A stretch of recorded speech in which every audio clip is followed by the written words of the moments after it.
So we're going to start on Netflix with a new thriller which arrived on Thursday the 20th of February. It's called 0 Day.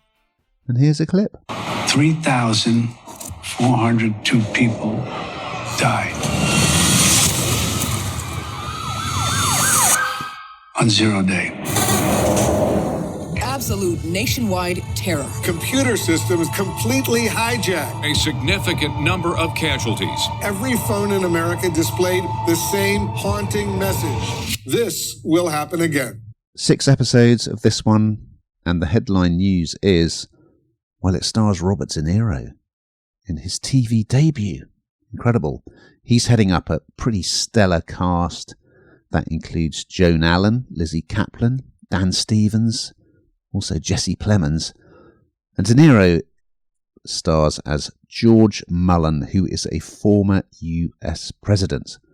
And the title, 0 Day, it comes from this cyberattack, which we see in episode 1, which takes down lots and lots of computer systems so that planes are falling out of the skies, trains are crashing, traffic lights are failing. So there's a lot of fatalities and, confusion and disaster. And no one knows who's caused it.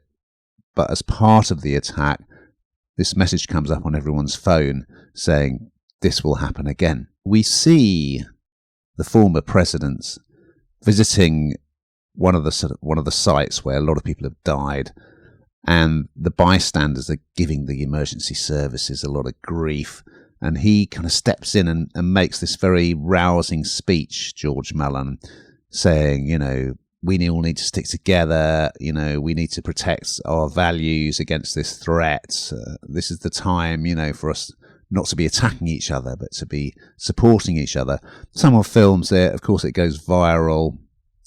And before you know it, the current president, President Mitchell, who's played by Angela Bassett, who's done lots of great things, including playing Tina Turner in the biopic What's Love Got to Do with It? Well, she invites him for a meeting and asks him to oversee a task force or a commission that will investigate what's happened and will have sweeping powers. But the question is, well, why has she selected him? Is it a poison chalice? He's getting advice from various people, including Plemons as his rather ambitious advisor, from his family. Is it a good idea for him to take this on?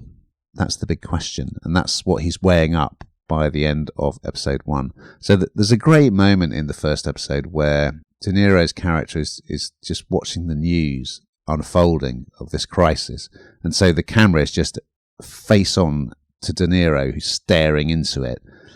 And it's absolutely gripping because he's still got this amazing presence and charisma. And he's great in this. It's a proper grown-up thriller, political thriller. I really enjoyed episode 1 and I will be watching the rest. What did you think, Hannah?